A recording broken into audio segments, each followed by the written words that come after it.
बहुत लोग सोचते हैं कि हिप्पो धीरे और आलसी होते हैं। वो उन्हें पानी में लेटे देखते हैं और सोचते हैं कि उन्हें बस आराम करना पसंद है, लेकिन ये सच नहीं है। हिप्पो बहुत तेज और ताकतवर जानवर होते हैं।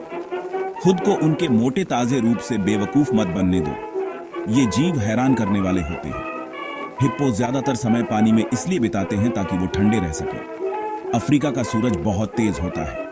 पानी उन्हें अपने शरीर का तापमान कंट्रोल करने में मदद करता है, लेकिन धोखा मत खाओ, वो जमीन पर भी उतने ही कंफर्टेबल होते हैं।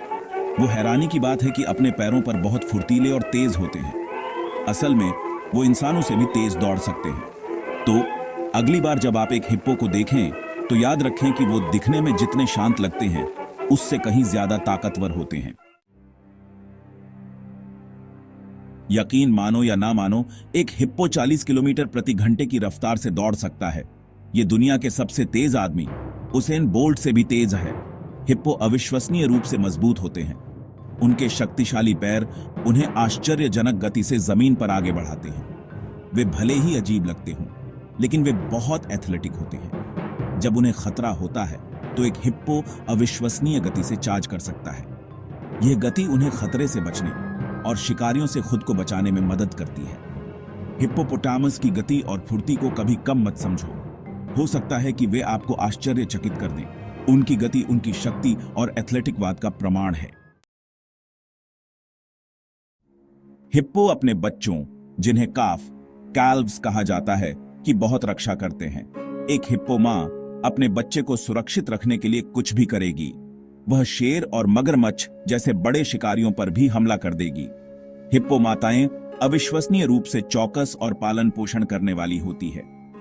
वे अपने बच्चों को दूध पिलाती हैं, उन्हें खतरे से बचाती हैं और उन्हें जंगल में जीवित रहने का तरीका सिखाती है। एक हिप्पो काफ कई वर्षों तक अपनी मां के साथ रहता है और जीवन के बहुमूल्य पाठ सीखता है। हिप्पो मां और उसके बच्चे के बीच कभी मत पड़ो। उसकी रक्षात्मक प्रवृत्ति शक्तिशाली होती है और अगर उसे खतरा महसूस होता है तो वह हमला करने से नहीं हिचकिचाएगी। भाग 4, ये मेरा इलाका है। हिप्पो बहुत जिद्दी जानवर होते हैं। वे अपने इलाके को गोबर और पेशाब से चिह्नित करते हैं। यह उनका दूसरे हिप्पो को दूर रहने के लिए कहने का तरीका है। अगर कोई दूसरा हिप्पो उनके इलाके में घुसता है तो लड़ाई होगी। ये झगड़े बहुत खतरनाक हो सकते हैं। हिप्पो के दांत बहुत बड़े और जबड़े बहुत ताकतवर होते हैं। वे एक ही बार काटने से हड्डियों को आसानी से कुचल सकते हैं। यह प्रभुत्व और ताकत का प्रदर्शन है। लड़ाई का विजेता इलाके को अपने पास रखता है। ये क्षेत्रीय लड़ाइयां हिप्पो के जीवन का एक स्वाभाविक हिस्सा हैं। भाग 5, स्टील के जबड़े। हिप्पोपोटामस के पास किसी भी जमीनी स्तनपायी की तुलना में सबसे मजबूत काटने की शक्ति होती है। उनके जबड़े 180 डिग्री तक खुल सकते हैं। वे अपने शक्तिशाली जबड़ों का उपयोग खुद को और अपने क्षेत्र की रक्षा के लिए करते हैं। उनका दंश इतना मजबूत होता है कि एक छोटी नाव को कुचल सकता है। कल्पना कीजिए कि उन जबड़ों के पीछे कितनी शक्ति होगी। यह प्रकृति की एक ऐसी शक्ति है जिसका सम्मान करना चाहिए। हिप्पो के काटने की शक्ति को कभी कम मत समझो। यह उनकी ताकत और जानवरों के साम्राज्य में उनके स्थान की याद दिलाता है।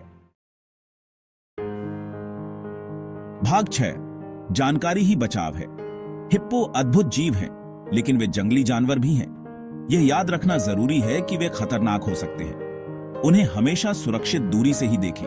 उनके व्यवहार को समझना और उनके स्थान का सम्मान करना बहुत जरूरी है। हिप्पो के पास कभी न जाएं, खासकर अगर उसके बच्चे हों। उनका अप्रत्याशित स्वभाव उन्हें एक ऐसी ताकत बनाता है जिसका सामना करने से बचना चाहिए।